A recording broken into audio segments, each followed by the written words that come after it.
Assalamualaikum warahmatullahi wabarakatuh. Salam sejahtera bagi kita semua. Shalom, Om Swastiastu, Namo Buddhaya, salam kebajikan.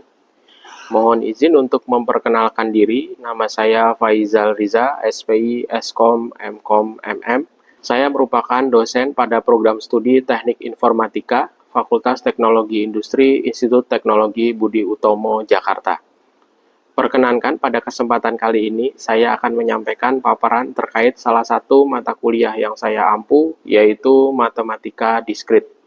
Kode mata kuliah ini adalah ID 251080032. Berikut deskripsi mata kuliah Matematika Diskrit. Capaian pembelajaran mata kuliah Matematika Diskrit ada 5 capaian. Yang pertama, mahasiswa mampu menunjukkan sikap disiplin, jujur, teliti, objektif, logis, dan bertanggung jawab dalam menganalisis serta menyelesaikan permasalahan matematika diskrit dan komputasi.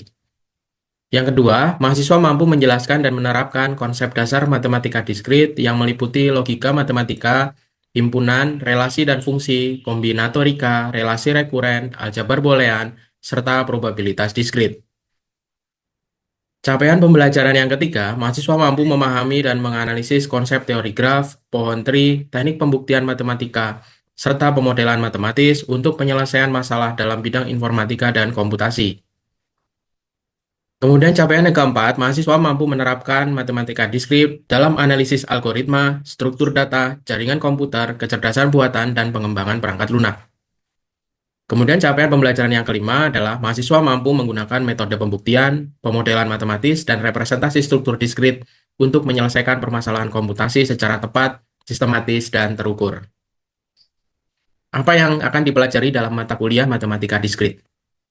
Terdapat 6 modul utama yang akan dipelajari dalam mata kuliah ini. Modul pertama adalah fondasi logika dan pembuktian. Yang dibahas dalam modul ini adalah topik logika proporsional dan tabel kebenaran pada pertemuan 1, logika predikat dan kuantifier pada pertemuan 2, dan teknik pembuktian matematika pada pertemuan 3. Kemudian masuk modul 2 tentang struktur diskrit data. Pada pertemuan 4 dibahas teori himpunan, set teori, dan operasi himpunan. Pada pertemuan 5, topik yang dibahas adalah fungsi dan relasi. Kemudian pada pertemuan 6 membahas induksi matematika. Pada modul 3, tentang teori bilangan dan kriptografi, dibahas topik pertemuan 7 yaitu aritmatika modular dan algoritma Euklidian. Modul keempat, tentang perhitungan dan probabilitas diskrit, pada pertemuan 8 membahas topik prinsip dasar probabilitas diskrit, pada pertemuan 9 tentang permutasi dan kombinasi, dan pada pertemuan 10 membahas tentang relasi rekurensi. Modul 5, tentang teori graf dan pohon atau graph and tree, dibahas pada pertemuan 11, pada topik pengenalan graf, terminologi, dan representasi graf. Kemudian pertemuan 12, traversal graf, pohon tree, dan spanning tree. Kemudian modul 6, aljabar boolean dan pemodelan, membahas aljabar boolean pada pertemuan 13, dan ditutup dengan pemodelan matematis dan struktur diskrit pada pertemuan 14. Apa saja moda perkuliahan matematika diskrit?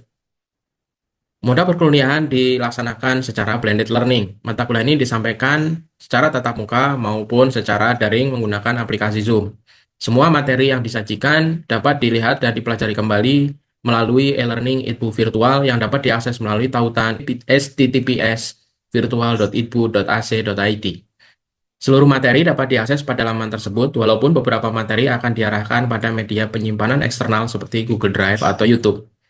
Untuk konsultasi dan pembahasan soal bagi mahasiswa yang kesulitan dalam memahami teori, mengalami kendala teknis, atau akan melakukan konsultasi pembelajaran, baik dengan dosen maupun dengan rekan mahasiswa dalam satu mata kuliah, difasilitasi melalui media Telegram Group.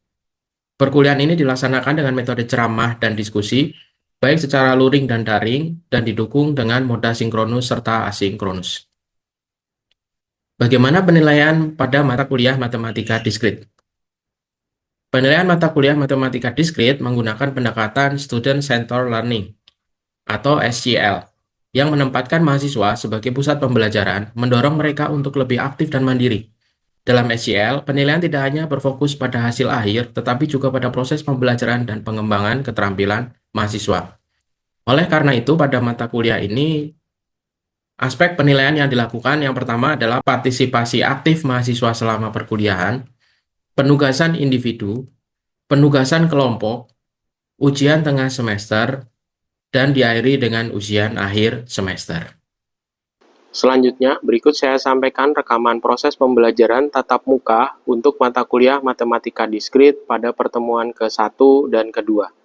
Topik yang akan dibahas pada rekaman perkuliahan ini adalah logika proporsional dan tabel kebenaran, khususnya mengenai gerbang logika dasar. Selamat menyaksikan. Assalamualaikum warahmatullahi wabarakatuh. Bagaimana hari ini? Sehat semuanya?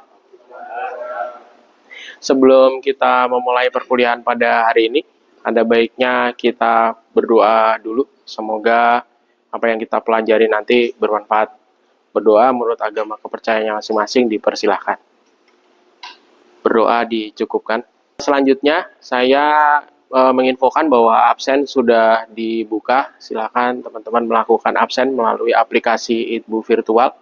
Ada yang tidak hadir hari ini ya. Tadi sudah izin ke saya 2 orang, yang satu sedang sakit, satu ada pekerjaan shift petang. Ya, kita doakan semoga yang sakit sembuh dan yang masih berjuang dengan pekerjaannya akan mendapat kemudahan untuk menyelesaikan perkuliahan. Oke, kita lanjutkan kembali perkuliahan kita. Kemarin kita sudah membahas mengenai kontrak kuliah dan pengantar dari matematika diskrit. Pada malam hari ini, kita akan melanjutkan membahas mengenai logika proporsional dan tabel kebenaran.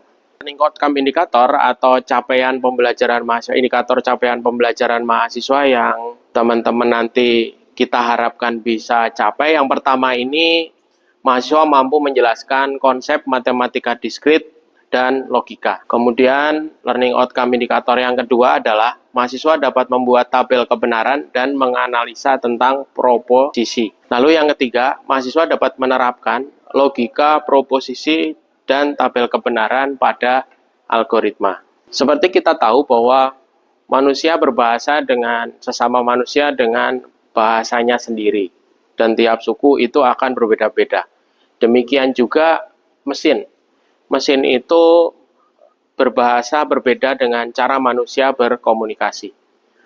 Mesin menggunakan logika yang disebut dengan logika komputer, yang bisa diuji kebenarannya dalam bentuk benar atau salah. Pernyataan atau argumen deskriptif tentang benar salah itu, apabila bisa diuji, disebut sebagai logika proporsional.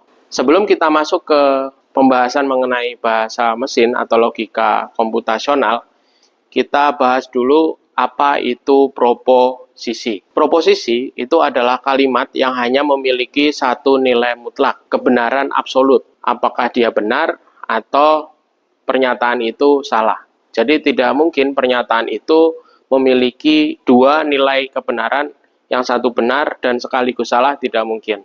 Proposisi itu akan valid dan dapat dievaluasi oleh komputer jika argumen deskriptif itu bisa diuji dan benar. Contoh, misalkan bumi mengelilingi matahari.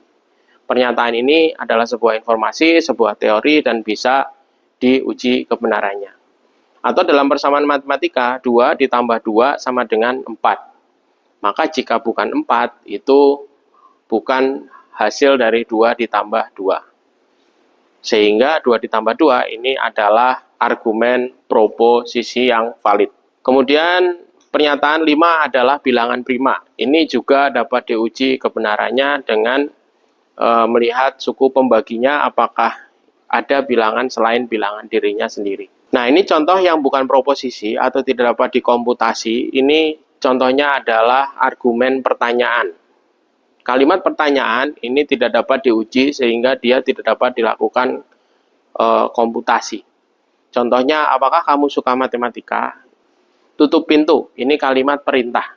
Kalimat ini juga tidak bisa diuji. Lalu X ditambah 2 sama dengan 5. Ini pernyataan matematika ini mungkin dapat diselesaikan bahwa nilai X adalah 3. Tetapi oleh komputer, X itu perlu diperjelas menjadi variabel yang pasti. Dengan demikian baru dapat dikatakan jika sekian ditambah 2 sama dengan 5. Misalkan pernyataannya menjadi 3 ditambah 2 sama dengan 5, itu baru disebut proposisi valid. Selama masih ada nilai X yang harus diselesaikan, maka ini belum dapat diuji kebenarannya. Variabel atau nilai kebenaran dari sebuah proposisi ini akan menjadi pondasi atau dasar dari sebuah teori ini untuk dapat dilakukan komputasi. Karena komputasi ini dia secara elektronis hanya mengenal true atau false. Dalam komputasi itu seperti saklar listrik. Jika rekan-rekan naikkan, menyala, maka dia akan on, maka akan terhubung. Jika dimatikan, dia akan off atau terputus, tidak terhubung. Jadi tidak ada nilai mungkin atau nilai berada di tengah-tengah. Dia akan bernilai benar atau salah. Dalam representasi komputasi nantinya akan ada sistem biner yang hanya bernilai 0 dan 1. Nah, untuk membuat sistem biner 0 dan 1 ini, maka komputasi harus bisa dihadapkan kepada proposisi yang memiliki nilai benar atau nilai salah. Proposisi yang bisa diuji menjadi benar salah ketika akan dilakukan komputasi itu dihadapkan dengan yang namanya operator. Operator ini dia akan menyandingkan dua proposisi yang sederhana menjadi proposisi yang majemuk. Operator logika yang menyatukan antara dua proposisi sederhana ini digunakan untuk membentuk struktur pengambilan keputusan yang kompleks. Contoh misalkan teman-teman mendapatkan proposisi sederhana hari ini hujan. Nah, kemudian perlu membuat proposisi selanjutnya yang akan berguna sebagai pengambilan keputusan. Proposisi yang kedua, jalanan basah. Maka apabila hari ini hujan dan jalanan basah, maka teman-teman akan melakukan keputusan apakah menggunakan payung, menghindari hujan, atau menunda perjalanan. Nah, operator logika untuk memilih salah satu proposisi atau menggunakan kedua proposisi ini bisa menggunakan operator logika AND atau OR. Kita bahas dulu operator dasar AND yang dalam matematika disebut dengan konjungsi. Konjungsi ini akan bernilai benar hanya jika semua proposisi penyusunnya itu adalah benar. Kita bayangkan konjungsi nilai N ini seperti saklar yang disusun serial. Kita sebut saja saklar yang pertama itu adalah P dan saklar yang kedua adalah Q.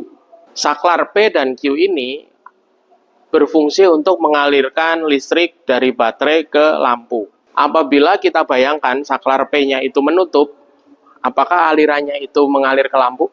Tidak ya. Apakah saklar P ini jika menutup akan menyalakan lampu? Jika aliran listriknya berjalan, dia akan berhenti di saklar Q. Sampai saklar Q-nya menutup, maka dia akan berjalan dari saklar P ke saklar Q baru ke lampu. Apabila salah satu dari saklar ini terbuka, maka listrik tidak akan mengalir ke lampu. Sehingga syarat untuk menyalakan lampu adalah P dan Q dua-duanya harus tertutup. Hubungan kedua proposisi ini disebut dengan konjungsi atau gerbang logikanya disebut dengan gerbang logika N. Artinya jika kedua-duanya itu benar, maka lampu akan menyala. Bernilai benar juga. Tapi jika salah satu ini terbuka atau salah, maka posisi lampu mati atau false. Nah, ini dapat teman-teman gunakan pada algoritma pemrograman apabila memerlukan dua syarat yang harus terpenuhi sehingga perlu ada aksi tertentu. Misalkan Anda diperkenankan masuk lab laboratorium apabila membawa ID card dan mengisi daftar hadir. Membawa ID card dan tidak mengisi daftar hadir tidak diperkenankan masuk lab misalkan. Atau salah satunya mengisi daftar hadir tapi tidak membawa ID card. Itu juga tidak diperkenankan. Jadi jika ada dua syarat harus terpenuhi, maka teman-teman bisa menggunakan operator konjungsi. Operator konjungsi dalam matematika dilambangkan dengan huruf A tanpa garis V yang dibalik. Nah, kemudian ada satu operator selain AND, yaitu OR, dan yang ketiga adalah NOT. Nah, NOT ini adalah negasi atau pembalikan. Anda tahu emergency stop apa? Emergency button, emergency stop yang bentuknya merah. Kalau itu ditekan, mesin malah mati. Nah, ini adalah contoh gerbang logika NOT. Kemudian, operator dasar yang berikutnya adalah disjungsi. Disjungsi ini ibaratnya adalah saklar yang disusun secara paralel. Jadi apabila saklar ini, P ini dinyatakan dihubungkan, sementara ini negatifnya ini negatifnya sudah terhubung, positifnya ini ada dua jalur, P dan Q, salah satu saja dinyalakan maka lampu akan menyala. Jadi saklarnya paralel. Biasanya teman-teman temui kalau di saklar hotel itu ada di tangga naik dan di ujung tangganya. Satu dinyalakan akan menyalakan lampu tangga, satu dinyalakan juga akan mematikan. Jadi salah satu. Ini namanya disjungsi atau operator OR. Lambangnya itu huruf V. Jadi V itu memilih salah satu. Salah satu saja benar, maka akan bernilai benar. Jadi contohnya di sini, jika saklar P ditekan, lampu akan nyala, saklar Q ditekan, lampu juga nyala. Kalau dua-duanya ditekan, nyala nggak, Pak? Menyala. Salah satu saja menyala, apalagi dua-duanya. Jadi di logika OR, itu cukup salah satu bernilai benar, maka akan menjadi benar. Oke. Tabel kebenarannya seperti ini. Yang di sebelah kiri adalah tabel kebenaran AND, yang di sebelah kanan adalah tabel kebenaran OR. Apabila nilai P itu bernilai benar dan Q bernilai benar, maka P dan Q bernilai benar. Selain itu, salah. Pada operator disjungsi atau gerbang logika OR, jika nilai P benar dan Q benar, maka nilai P or Q, P atau Q, P disjungsi Q itu benar. P benar dan Q salah, maka nilai P or Q, P disjungsi Q benar. Cukup salah satu aja benar, maka dia akan benar, apalagi dua-duanya benar. Oke, untuk lebih memahamkan lagi, saya akan membagikan kartu. Saya minta berkelompok, satu kelompok 3 orang. Si 3 orang ini yang siapa saja ini? 1, 2, 3. 1, 2, 3. 1, 2, 3.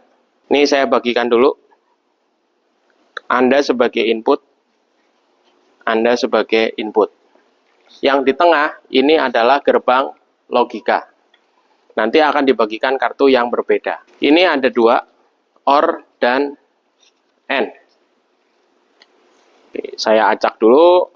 Silahkan pilih salah satu. Di tengah boleh, di samping boleh. Oh, yang keberapa juga boleh. Gerbangnya apa? N. Ya, oke. Cara mainnya seperti ini. Kalian yang sebagai input, itu nanti secara acak bebas memilih mau menunjukkan 1 atau mau menunjukkan 0. Ditunjukkan kepada teman kalian yang berada di tengah sebagai gerbang logika. Nah, karena ini dia sudah memilih N, maka nanti gerbang logika perlu melihat ke kiri dan ke kanan.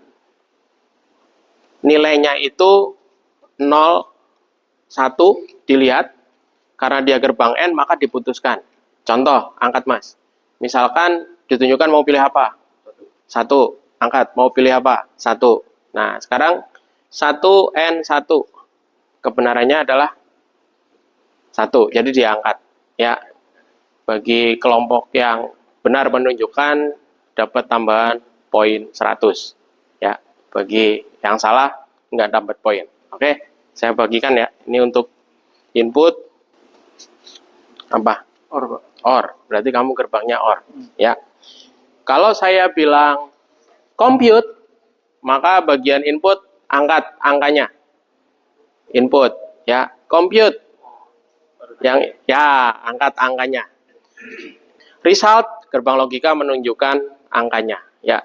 Jadi kalau saya bilang compute, maka input angkat angkanya, bebas, terserah kalian mau 01, acak, random. Kalau saya bilang result, maka gerbang logika tunjukkan hasilnya, ya. Berikut dengan kartu gerbangnya. Ini 1, ini 1. Terus saya bilang compute, gitu, angkat 1, 1. Ini gerbangnya N kan, naikin berarti 1, gitu. Ya, kalau 0, ya nanti N 0, gitu. Oke. Siap ya? Compute, result. Nah, oke, kita ulangi. Kalau saya bilang compute, angkat yang kanan kiri. Ya, yang di tengah jangan diangkat dulu. Ya, dilihat dulu teman-temannya apa hasilnya. Kemudian baru kalau saya bilang result, angkat kartunya. Ya, oke. Ancak aja. Ya, kita mulai ya. Compute, result. Ya, angkat, tetap angkat. Yang resultnya angkat. Ya, 1, N, 1. Ketemunya 1. 1 or 1. Ketemunya 1. Benar. Ini gerbangnya apa? Tunjukin. N, ya. 1, N, 1. Benar, nilainya 1. Oke, turunkan. Kita ulangi lagi. Compute, result. Bebas ya, nggak harus ya. Nggak harus 1 terus gitu. Bebas, boleh dibalik-balik yang inputnya. Ya, oke, turunin dulu. Ulangi lagi ya. Compute, result.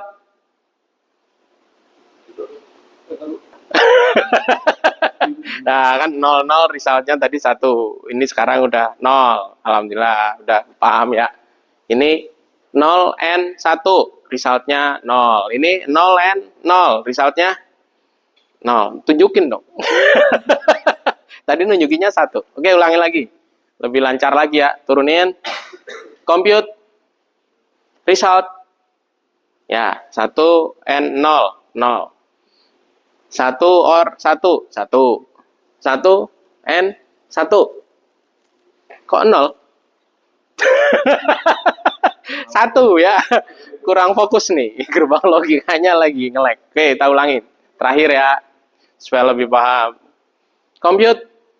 Angkat yang input. Result. Ya, 0 N 1. Hasilnya 0. Betul. 1 or 1. Hasilnya 1. Betul. 0 and 0, hasilnya 0. Perfect. Terima kasih. Tepuk tangan buat kita semua.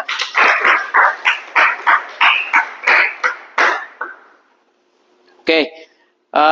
Nanti teman-teman biar lebih hafal boleh dimainkan lagi gamesnya atau nyari simulator. Ada banyak Simulogix itu aplikasi untuk melatih pemahaman teman-teman tentang gerbang logika dan operator proposisi, konjungsi, disjungsi, dan not. Bapak buka pertanyaan, ada yang mau bertanya? Silakan. Menurut Bapak, apakah dalam menentukan nilai logika kita diwajibkan untuk membuat tabel kebenaran terlebih dahulu atau ada cara lain untuk menentukan nilai kebenarannya atau nilai logikanya? Terima kasih. Pertanyaan bagus sekali. Untuk menemukan secara visual kita membuat tabel kebenaran. Untuk membuat kemungkinan mana dari variasi. Karena saat ini kan kita belajar inputnya 2, outputnya 1. Gerbang logika itu bisa saja inputnya 3. Ya, untuk memudahkan kita memilih dari sekian banyak kemungkinan, maka kita membuat tabel kebenaran. Sehingga jika P itu 1 atau true, Q itu false, maka P or Q berapa nilainya. Jadi tinggal melihat daripada indeks gitu. Ada cara lain, itu secara visual. Secara matematika nanti di permodelan itu ada beberapa teorema atau model untuk menghitung jika inputannya ada banyak. Tidak harus membuat dulu tabel logikanya, nanti akan ada model untuk menghitungnya. Termasuk Ini kan namanya dua proposisi itu kan kalau misalkan dihubungkan dengan satu operator logika disebut dengan proposisi majemuk. Bahkan jika inputannya itu adalah sebuah output dari gerbang logika sebelumnya. Jadi P dan Q keluarannya dimasukkan ke dalam gerbang logika katakanlah X or Z gitu. Jadi nanti ada beberapa lagi logika yang digunakan. Nanti ada model yang bisa digunakan. Oke, terima kasih. Pertanyaan bagus sekali. Selanjutnya mungkin ada yang bisa meringkas materi kita malam ini. Silakan, Mas Andri. Mas juga? Cukup. Yang lain, ada yang mau merecap? Sudah paham ya? Hari ini kita belajar mengenai proposisi. Kemudian kita belajar mengenai operator logika. Lalu kita membentuk proposisi majemuk dengan menggunakan operator logika. Lalu menguji kebenaran dengan tabel kebenaran. Untuk pertemuan selanjutnya, kita akan membahas mengenai simbol logika, gerbang logika, dan menggambar dengan gerbang logika, lalu menganalisis keluarannya. Jika inputnya 1, 2, true, false, true, maka keluarannya berapa. Gitu. Oke, terima kasih atas kehadiran teman-teman semua. Untuk tugas dan kuis nanti bisa dibuka di ITBU virtual. Itu sebagai pengembangan diri rekan-rekan agar lebih memahami lagi materi pada malam hari ini. Terima kasih, saya akhiri pertemuan pada malam hari ini. Assalamualaikum warahmatullahi wabarakatuh. Demikianlah paparan mata kuliah dan rekaman proses pembelajaran guna memenuhi unsur pengajaran PDD UK TPT Sertifikasi Dosen tahun 2026. Saya mengucapkan terima kasih yang sebesar-besarnya kepada tim penilai, Panitia Sertifikasi Dosen, dan Kementerian Pendidikan Tinggi, Sains, dan Teknologi Republik Indonesia. Ucapan terima kasih juga saya aturkan kepada pimpinan dan atasan di Institut Teknologi Budi Utomo, rekan-rekan sejawat dosen, serta seluruh mahasiswa program studi Teknik Informatika, Fakultas Teknologi Industri, Institut Teknologi Budi Utomo, atas dukungan dan kerjasamanya selama ini. Saya menyadari masih banyak terdapat kekurangan dalam penyampaian dan proses pembelajaran ini. Oleh karenanya, saya memohon maaf yang sebesar-besarnya. Semoga video ini dapat memberikan gambaran yang komprehensif mengenai pelaksanaan Tridharma Perguruan Tinggi di bidang pengajaran yang telah saya laksanakan. Saya akhiri, wallahumma fiqh ila aqwamit thoriq. Wassalamualaikum warahmatullahi wabarakatuh.